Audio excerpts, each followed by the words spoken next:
Ndagusuhuje kandi nkwifurije kugira ibihe byiza. None turi kuwa 16 z'ukwezi kwa munani umwaka w'ibihumbi 2023. Iyi ni CMC TV Rwanda Citizen Media Center TV. Ni umwanya w'amakuru. Amakuru yacu araza kwibanda ku ngingo z'ingenzi zikurikira. Gatuna ikamyo yari izanye ibigori mu Rwanda yahiye ihinduka umuyonga. Muri Nigeria abasirikare hafi 20 ba Nigeria bishwe n'abantu bitwaje intwaro hafi ya Mali. Aya makuru yacu turaza kuba turi kumwe n'uruganda rw'Isaroni, uruganda rukora kawunga keza, kawunga gasaye neza. Aka kawunga gashobora gutuma ugira imbaraga mu mubiri wawe ndetse nigakwiye kubura ku mafunguro yawe ya buri munsi. Niba wifuza kukarangura gutanga komande, dore ko kamaze guhabwa n'icyemezo cy'ubuziranenge n'ikigo cy'igihugu gitsura ubuziranenge Rwanda Standard Board, bahamagare kuri nimero 0788651468 cyangwa ubasange mu karere ka Rulindo ni mu murenge wa Kisaro. Ikaze ku buryo burambuye. Gatuna ikamyo yari izanye ibigori mu Rwanda yahiye ihinduka umuyonga. Ikamyo itwara imizigo yari izanye ibigori mu Rwanda ibivanye muri Uganda yafashwe n'inkongi y'umuriro irashyira kongoka. Iyi kamyo yahiriye ku mupaka wa Gatuna mu gitondo cyo kuri uyu wa gatatu tariki ya 16 Kanama 2023. Amakuru y'iyi nkongi yemejwe n'umuyobozi wa polisi ya Uganda mu karere ka Kabare, Abel Ruganza. Kugeza ubu ntiharamenyekana intandaro y'inkongi y'umuriro yibasiriye iriya kamyo. Uyu nguyu umuyobozi wa polisi Ruganza cyakora yabwiye ibitangazamakuru muri Uganda ko kuri ubu abashinzwe iperereza bamaze koherezwa ahabereye iriya nkongi mu rwego rwo kumenya impamvu nyamukuru yayo. Amakuru yacu reka tuyakomereze muri Niger. Abasirikare hafi 20 ba Niger bishwe n'abantu bitwaje intwaro hafi ya Mali. Minisiteri y'Ingabo yavuze ko byibuze abasirikare 17 ba Niger baguye mu gitero cyagabwe n'imitwe yitwaje intwaro hafi y'umupaka na Mali. Nk'uko bigaragara mu itangazo ryashyizwe ahagaragara ku wa kabiri, itsinda ry'ingabo za Niger ryagendaga hagati ya Boni na Torodi ryaguye mu gico cy'iterabwoba hafi y'umujyi wa Kotougou mu birometero 52 mu majyepfo ashyira uburengerazuba y'iki gihugu.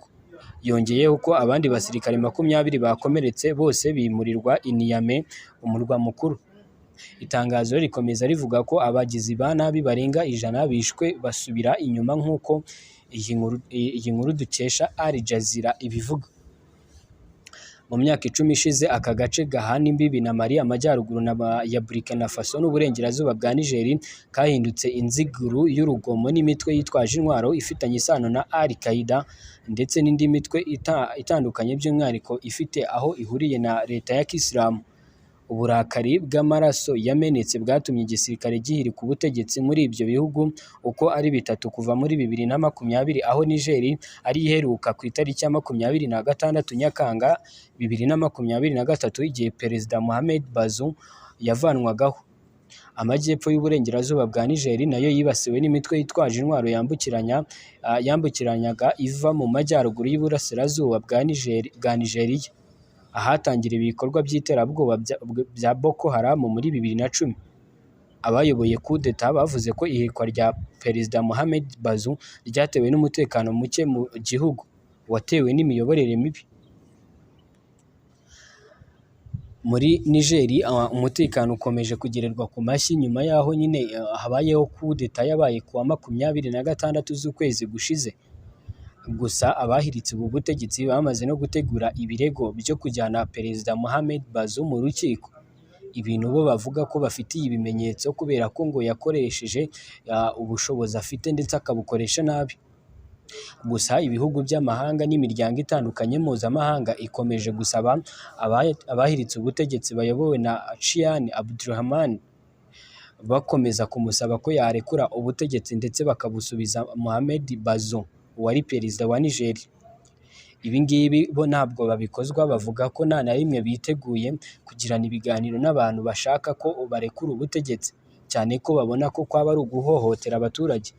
Ibihugu mpuzamahanga birimo Ubufaransa na Leta Zunze Ubumwe za Amerika ni bimwe mu bihugu byateye iya mbere mu gushyigikira ko hagomba kubaho ibiganiro byatuma Perezida Mohamed Bazoum asubizwa ku butegetsi. Gusa abayobowe na Abdurahman Chiani bakomeje kugaragaza ko nta na rimwe biteguye kureka ubu butegetsi, ndetse ko kandi nta mpungenge batewe n'ingaruka zose zizaba. Imiryango mpuzamahanga yose yateguye impamvu za gisirikare zishobora kuzifashishwa igihe icyo ari cyo cyose abangaba banze kurekura ubutegetsi bakabusubiza Perezida Mohamed Bazoum, ibintu bavuga ko bo ku giti cyabo biteguye. Iyi ni CMC TV Rwanda, Citizen Media Center TV. Ni amakuru tukugezaho umunsi ku munsi, ni amakuru ushobora kugiramo uruhare uduha igitekerezo ukatwandikira muri comment, ndetse kandi wibuke gukanda subscribe kugira ngo tujye tubana umunsi ku munsi.